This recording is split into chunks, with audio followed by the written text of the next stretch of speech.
अस्सलाम वालेकुम। तो कैसे हैं आप लोग? उम्मीद है सब ठीक होंगे। और आज का जो टॉपिक है हमारे पास वो है हमारे पास हीमोस्टेसिस। हीमोस्टेसिस का मतलब ये है कि स्टॉपिंग फ्लो ऑफ ब्लड। ठीक है, ये जो टॉपिक है ये बहुत ज़्यादा इम्पोर्टेंट टॉपिक है। ये ASCP एग्ज़ाम में भी पूछा जाता है, इसमें से क्वेश्चन आ जाते हैं क्योंकि ये बहुत ज़्यादा इम्पोर्टेंट टॉपिक है। सही है। तो हीमोस्टेसिस में सबसे पहले क्या होता है, प्राइमरी हीमोस्टेसिस होती है। ठीक है, प्राइमरी हीमोस्टेसिस में सारा काम होता है, प्लेटलेट का फंक्शन होता है, यानी कि सारा काम प्लेटलेट का होता है। अब कैसे होगा, उनके फर्दर स्टेप्स हैं। तो पहला स्टेप जो है हमारे पास वो है वेजो कंस्ट्रक्शन। तो वेजो कंस्ट्रक्शन में क्या होता है, जैसे कि कोई इंजरी हो गई, ठीक है, तो वहाँ से खून बहने लगता है। सही है, लेकिन उसको रोकना है ना, तो हीमोस्टेसिस में प्राइमरी हीमोस्टेसिस जो है वो स्टार्ट हो जाएगी। सही है। तो वेजो कंस्ट्रक्शन क्या है, ये ऑन इंजरी वेसल कॉन्ट्रैक्ट, यानी कि वेसल जो है वो कॉन्ट्रैक्ट हो जाएंगे। सही है, मतलब छोटे सिकुड़ जाएंगे, वेसल जो है वो सिकुड़ जाते हैं जब इंजरी होती है। तो कहीं कहीं पे इंजरी लग जाए तो, सही है, कहीं कट वट जाए तो उसके बाद क्या होगा। अच्छा, वेसल कॉन्ट्रैक्ट जो हो रहा है ये क्यों हो रहा है, किस वजह से हो रहा है? वो इसलिए हो रहा है कि प्लेटलेट में कुछ ग्रेन्यूल्स होते हैं, अल्फा ग्रेन्यूल्स हैं, डेंस ग्रेन्यूल हैं, तो उनके अंदर फर्दर कंटेंट्स मौजूद होते हैं। सही है। तो प्लेटलेट के जो डेंस ग्रेन्यूल्स हैं वो क्या कंटेन कर रहे होते हैं, सेरोटिन कंटेन कर रहे होते हैं। तो जब इंजरी लग हो जाती है कहीं पे, तो प्लेटलेट जो है वो सेरोटिन रिलीज़ करता है। तो सेरोटिन की वजह से ही क्या होगा, वेसल जो होंगे वो कॉन्ट्रैक्ट होंगे। ठीक है, तो वेसल कॉन्ट्रैक्ट क्यों हो रहे हैं, सेरोटिन रिलीज़ क्यों हो रहा है, इसकी वजह ये ताकि ब्लड फ्लो जो कट जहाँ पे कट लगा था वो जो तेज़ी से ब्लड जो बह रहा था वो स्लो हो जाए। जाहिर सी बात है, जब वेसल कॉन्ट्रैक्ट होगा तो ब्लड फ्लो क्या हो जाएगा, रिड्यूस्ड हो जाएगा। ठीक है, तो ये था पहला स्टेप। एक दफ़ा दोबारा रिपीट करो, इंजरी हुई तो वहाँ पे जो ब्लड फ्लो हो रहा था तेज़ी से, वहाँ पे प्लेटलेट क्या करेंगे, अपने डेंस ग्रैन्यूल में से सेरोटिन रिलीज़ करेंगे ताकि वेसल कॉन्ट्रैक्ट हो और ब्लड का जो बहाव है वो स्लो हो जाए। स्टेप 1 ये हो गया। स्टेप 2 हमारे पास क्या है, एडहेशन। एडहेशन में क्या है, VWF, ये भी प्लेटलेट VWF की फुल फॉर्म है वॉन विलीब्रेंट फैक्टर। तो ये प्लेटलेट में भी मौजूद होते हैं और साथ ही साथ हमारे पास ये कहाँ होते हैं, एंडोथीलियल सेल में होंगे। सही है। तो जहाँ पे इंजरी होती है, स्किन, जैसे स्किन में इंजरी हो गई है, कहीं पे स्किन पे कट लग गया, तो स्किन में सबसे पहले नीचे क्या होता है, एंडोथीलियल सेल होते हैं। यानी कि जाहिर सी बात है एंडोथीलियल सेल्स जो हैं वो डैमेज हो चुके होते हैं। जब एंडोथीलियल सेल डैमेज होंगे तो एंडोथीलियल सेल में से ये फैक्टर निकलेगा VWF वाला, वहाँ से भी आता है और साथ ही साथ प्लेटलेट में से भी आएगा। ठीक है, प्लेटलेट के जो ग्रैन्यूल्स होते हैं, अल्फा और डेंस ग्रैन्यूल, तो उसमें से भी ये VWF जो है वो रिलीज़ होगा। ठीक है, तो VWF जब रिलीज़ हो जाता है तो प्लेटलेट के पास ग्लाइकोप्रोटीन्स मौजूद होते हैं। सही है, पहले ग्लाइकोप्रोटीन, अब मैं इसको यहाँ पे यहीं पे पॉज करता हूँ ताकि ग्लाइकोप्रोटीन का कॉन्सेप्ट समझ आ जाए। तो ग्लाइकोप्रोटीन से पहले वो इस ये आगे बढ़ने से पहले हम लोग ग्लाइकोप्रोटीन के बारे में पढ़ लेते हैं कि प्लेटलेट में जो ग्लाइकोप्रोटीन है वो कितने टाइप के हैं और उनके फंक्शन क्या है। तो हमारे पास ग्लाइकोप्रोटीन ये 1B है। अच्छा, ये ग्लाइकोप्रोटीन ये जो पूरा बंच है इसे कहते हैं ग्लाइकोप्रोटीन 1B कॉम्प्लेक्स। इसमें ग्लाइकोप्रोटीन 1B मौजूद है, ग्लाइकोप्रोटीन 9 और ग्लाइकोप्रोटीन 5 है।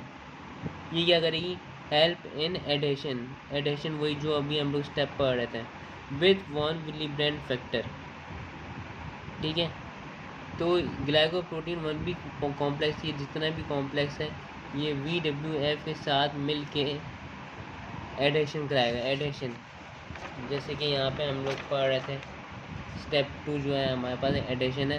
VWF with glycoprotein 1B complex के साथ एक ब्रिज बनाएगा, प्लग की फॉर्मेशन बना देगा ताकि और वो जो प्लग जो होगा वो होगा प्राइमरी प्लग फॉर्मेशन, क्योंकि ये ज़्यादा मजबूत नहीं होता लेकिन होता मजबूत। सही, VWF और ये ग्लाइकोप्रोटीन 1B कॉम्प्लेक्स का एक ब्रिज बन जाता है, जिसकी वजह से खून का जो बहाव है वो स्टॉप हो जाता है कुछ टाइम के लिए। सही है, लेकिन ज़रूरी नहीं ये यहाँ पे जब प्लग की फॉर्मेशन हो जाए तो ब्लड का जो फ्लो है वो स्टॉप ही रहे, वो बाहर बहना स्टार्ट दोबारा से हो सकता है, क्योंकि ये ज़्यादा स्ट्रॉन्ग प्लग की फॉर्मेशन नहीं है। ये प्लग फॉर्मेशन जो है ये ज़्यादा स्ट्रॉन्ग नहीं है। उसके बाद है हमारे पास step number 3, change in structure. Platelet का जो स्ट्रक्चर है वो होता है गोल गोल, ठीक है, इस तरह से क्या हो जाएगा, स्पिनी लाइक प्रोजेक्शन हो जाएगा ऐसे। सही, अब जैसे कि इसकी जैसे स्पिनी लाइक प्रोजेक्शन ये क्यों हो रहा है, ताकि eight a site of injury platelet जो हो वो स्पिनी लाइक प्रोजेक्शन बन जाए, और इसकी वजह से क्या होगा कि प्लेटलेट जो है वो वहाँ पे सारे चिपक जाएंगे eight a site of injury, यानी कि प्राइमरी प्लग फॉर्मेशन के ऊपर इस तरह प्लेटलेट चिपक जाएंगे। अब प्लेटलेट का शेप यही होता है गोल गोल, तो ये वो तो अपने स्पीड में ही फ्लो कर जाते ना, eight a site of injury रुक नहीं सकते। तो eight a site of injury रुकने के लिए प्लेटलेट का जो शेप है वो उस तरह चेंज होता है। एक ये रीज़न हो गई। दूसरी रीज़न जो है हमारे पास वो क्या है, जाहिर सी बात है जब किसी चीज़ की हालत बिगड़ती है तो उसमें से कुछ ना कुछ चीज़ निकलती है। सही, जैसे कि ये प्लेटलेट का ये स्ट्रक्चर था गोल गोल, स्पिनी लाइक प्रोजेक्शन हो गया। सही है, तो उसके बाद क्या होगा, अगला स्टेप होगा जब ये शेप इस तरह हो जाएगी तो अगला स्टेप क्या है हमारे पास, सीक्रीशन। प्लेटलेट में से सीक्रीशन तभी होगी जब वो अपना शेप इस तरह स्पिनी लाइक प्रोजेक्शन कर ले, ठीक है। तो सिक्रीशन होगी किसकी, प्लेटलेट के जो ग्रैन्यूल्स हैं उनकी सिक्रीशन होगी। प्लेटलेट के पास दो ग्रैन्यूल्स होते हैं, एक अल्फा होता है, एक डेंस ग्रैन्यूल्स होते हैं, तो वहाँ से कंटेंट्स रिलीज़ हो रहे होते हैं।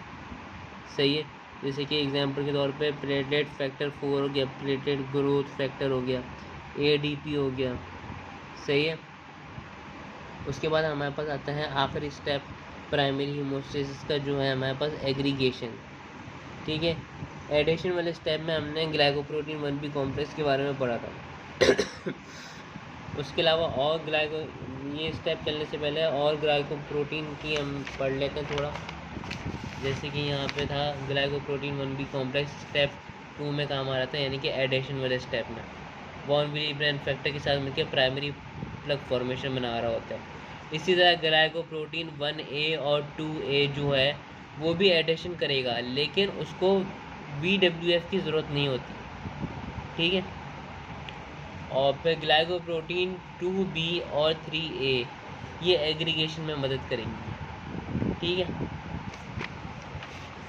कैसे, उन्हें यहाँ देख लेते हैं। जब जाहिर सी बात है मोर प्लेटेड अट्रैक्टेड बाय ADP, यानी कि ऊपर मैं बताया था सीक्रेशन में प्लेटेड अपने कंटेंट रिलीज़ करेंगे, जिसमें से एक कंटेंट ADP भी है। इसका फ़ायदा ये है कि ये मज़ीद और प्लेटेड को at a site of injury खींचेगा।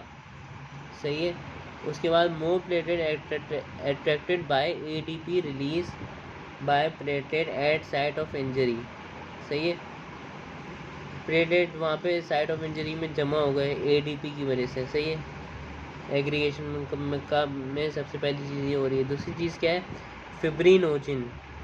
Fibrinogen bind platelet. फिब्रिनोजिन हमारे पास आगे सेकेंडरी हीमोस्टेसिस से ये आता है हमारे पास, फिब्रिनोजिन यहाँ पे आता है, यानी कि प्राइमरी हीमोस्टेसिस के आखिरी स्टेप में आता है। ये क्या, कौन आता है, फिब्रिनोजिन आता है सेकेंडरी हीमोस्टेसिस से, ठीक है, ताकि फिब्रिनोजिन जो प्लेटलेट से बाइंड करे। सही है, और साथ ही साथ हमारे पास जो प्लेटलेट के जो ग्लाइकोप्रोटीन है, प्लेटलेट में ग्लाइकोप्रोटीन मौजूद होते हैं अलग अलग टाइप के, मैं बताया था।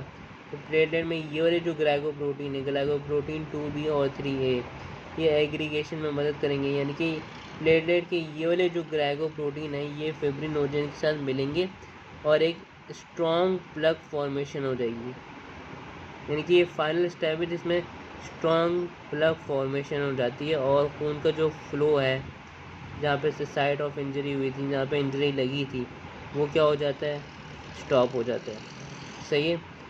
अब यहाँ पे मेन चीज़ क्या है, अब सारा सवाल ये कि प्राइमरी हीमोस्टेसिस हमने पूरा पढ़ लिया और खून का जो बहाव था वो स्टॉप हो गया, तो सेकेंडरी हीमोस्टेसिस की क्या ज़रूरत है, सवाल आता है ना दिमाग में ये। तो इसकी वजह ये है कि सेकेंडरी हीमोस्टेसिस भी इसलिए ज़रूरी है कि फिब्रिनोजन में बताया था ये आ ही रहा है सेकेंडरी हीमोस्टेसिस से, और फिब्रिनोजन जो है वो सेकेंडरी हीमोस्टेसिस से ही एक्टिवेट होगा, तभी वो प्राइमरी हीमोस्टेसिस को करने में स्टेम प्लग फॉर्मेशन बनाने में हेल्प करेगा। तो इसलिए सेकेंडरी हीमोस्टेसिस भी ज़रूरी है। तो अब देखते हैं हम लोग सेकेंडरी हीमोस्टेसिस में क्या हो रहा है। इसमें तो पूरा हमारे पास प्लेटलेट का फंक्शन था, ठीक है। सेकेंडरी हीमोस्टेसिस में हमारे पास आता है, अच्छा सेकेंडरी हीमोस्टेसिस को हम लोग कोगुलेशन कैस्केड भी कहते हैं या कोगुलेशन प्रोटीन्स भी कहते हैं, क्योंकि इसमें सेकेंडरी हीमोस्टेसिस में हमारे पास ये 13 प्रोटीन होते हैं जो कि हमारे क्लॉटिंग में मदद करते हैं। अब वो कैसे करेंगे ये पढ़ लेते हैं हम लोग। Coagulation protein are majorly produce in liver, ये ज़्यादातर ये सारे कोगुलेशन प्रोटीन 95% जो है वो लिवर में प्रोड्यूस होते हैं। Classified on basis of molecular weight data and associated disease. सही है। इनकी मतलब क्लॉटिंग से रिलेटेड, जैसे ब्लीडिंग डिसऑर्डर से रिलेटेड जितनी भी डिजीज़ हैं हम वो भी पढ़ेंगे, तो उसकी वीडियो भी आप लोग देखिएगा। तो आगे हमारे पास प्रोटीन की बात कर लेते हैं। तो हमारे पास सबसे पहले नंबर 1 पे आता है फिब्रिनोजन आता है, सही है। और फिर उसके बाद आता है हमारे पास नंबर 2 पे पीटी आता है, नंबर 3 पे टिश्यू फैक्टर, नंबर 4 पे हमारे पास आता है कैल्शियम, नंबर 5 पे आता है हमारे पास लेबाइल फैक्टर, नंबर 6 पे कुछ नहीं आता है लेकिन वो इतना इम्पोर्टेंट नहीं है। नंबर 7 पे आता है हमारे पास स्टेबल फैक्टर, नंबर 8 पे एंटी हीमोफिलिक फैक्टर, नंबर 9 पे एंटी हीमोफिलिक फैक्टर बी। 8 पे जो था हमारे पास एंटी हीमोफिलिक फैक्टर ए है, और 9 पे जो है एंटी हीमोफिलिक फैक्टर बी है। इसी तरह हमारे पास फैक्टर 10 जो है हमारे पास वो है पावर फैक्टर, फैक्टर 11 जो है वो एंटी हीमोफिलिक फैक्टर सी। सही है। एंटी हीमोफिलिक फैक्टर्स कितने हैं हमारे पास, ए बी और सी, यानी कि 8, 9 और 11। उसके बाद आता है हमारे पास कॉन्टैक्ट फैक्टर, उसके बाद आता है हमारे पास आखिर में फिब्रिन स्टेबलाइजिंग फैक्टर। सही है। फिब्रिन स्टेबलाइजिंग फैक्टर जो है ये इतना मतलब इम्पोर्टेंट नहीं है। क्यों नहीं है ये बाद में बताता हूँ मैं। सही है। पहले इनकी हम लोग ग्रुपिंग कर लेंगे। इनकी ग्रुपिंग कैसे क्या है, ये ग्रीन एरो जो है यानी कि फिब्रिन ग्रुप से जो रिलेटेड है वो हमारे पास आता है फैक्टर 1 फिब्रिनोजन, तो उसके बाद फैक्टर 5 लेबाइल फैक्टर, उसके बाद ये आता है एंटी हीमोफिलिक फैक्टर ए आता है, और आखिर में फैक्टर 13 आता है। ये फिब्रिन ग्रुप के प्रोटीन्स हैं हमारे पास। उसके बाद आता है विटामिन के डिपेंडेंट या लेबाइल फैक्टर। विटामिन के डिपेंडेंट हमारे पास क्या क्या है, हमारे पास फैक्टर 2 है, फैक्टर 7 है, फैक्टर 2 है, फैक्टर 7 है, फैक्टर 8 है, फैक्टर 9 है। सही, ये सारे हमारे पास विटामिन के डिपेंडेंट फैक्टर्स हैं। उसके बाद अदर ग्रुप में हमारे पास माइनर ग्रुप में आता है हाई मॉलिक्यूलर वेट किनोजन और प्री कैलिकेरिन। सही है। प्री कैलिकेरिन, और ये क्या है ये आगे फर्दर हमें पता चल जाएगा। सही है। अब अगर ये प्रोटीन ना हो, ये प्रोटीन्स ना हो तो प्राइमरी हीमोस्टेसिस नहीं होगी, प्राइमरी हीमोस्टेसिस नहीं होगी तो क्लॉट की फॉर्मेशन भी नहीं होगी, और फिर खून का जो बहाव है वो बेहतर जाएगा। सही है। तो ये प्रोटीन टेस्ट करने के लिए हमारे पास जो लैब में टेस्ट मौजूद होते हैं वो होता है फैक्टर ऐसे, यानी कि कोई भी एक फैक्टर का ऐसे होता है। उसके बाद स्पेसिफिक टेस्ट होता है। उसके बाद मेन जो टेस्ट है हमारे पास वो है पीटी और एपीटीटी टेस्ट। ये मेन टेस्ट क्यों है ये आगे फर्दर देखते हैं। अब इनके ये जो प्रोटीन्स हैं 13 प्रोटीन्स, इनकी एक पाथवे कि सबसे पहले ये प्रोटीन एक्टिवेट होगा, फिर ये होगा, फिर ये होगा, फिर ये होगा। सही है। इनकी एक इस तरह की पाथवे है जो कि हमारे पास ये रही। अच्छा, इस पाथवे में हमारे पास सबसे पहले आता है एक्सटेंसिक पाथवे और इंट्रेंसिक पाथवे और कॉमन पाथवे, जो इन दोनों पाथवे से जुड़ी हुई हैं। सही है। तो सबसे पहले हमारे पास आता है एक्सटेंसिक पाथवे। तो एक्सटेंसिक पाथवे में जब इंजरी लग जाती है, टिश्यू फैक्टर जो है वो एक्टिवेट होगा, जो कि हमारे पास फैक्टर 3 है। टिश्यू फैक्टर जो है हमारे पास फैक्टर 3 है। सही है। यानी कि 3 बदलेगा 3A में। सही है। फिर 3A यानी कि टिश्यू फैक्टर का जो एक्टिव फॉर्म है वो फैक्टर 7 को एक्टिवेट करेगी, स्टेबल फैक्टर को 7 को एक्टिवेट करेगी 7A में। उसके बाद यहाँ ये 7A जो है वो कॉमन पाथवे को एक्टिवेट करेगा। अब इंट्रेंसिक पाथवे की अगर हम बात करें तो सबसे पहले प्री कैलिकेरन है, ये जो मैं ग्रुप की बात कर रहा था पहले, अभी थोड़ी देर पहले। और फिर ये जब एक्टिवेट होगा ये कैलिकेरन कहलाएगा। ठीक है। फिर ये एक्टिवेट करता है फैक्टर नंबर 12 को, यानी कि कॉन्टैक्ट फैक्टर। सही है।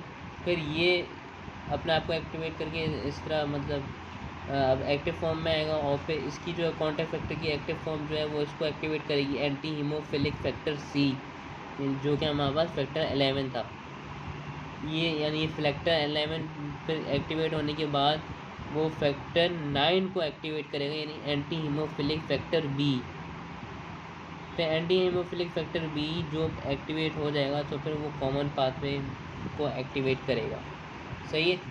अच्छा, अगर अब ये एंटी हीमोफिलिक फैक्टर B जो है ये कॉमन पाथवे को एक्टिवेट करेगा, लेकिन हमें ये चीज़ों की ज़रूरत होती है। सही है।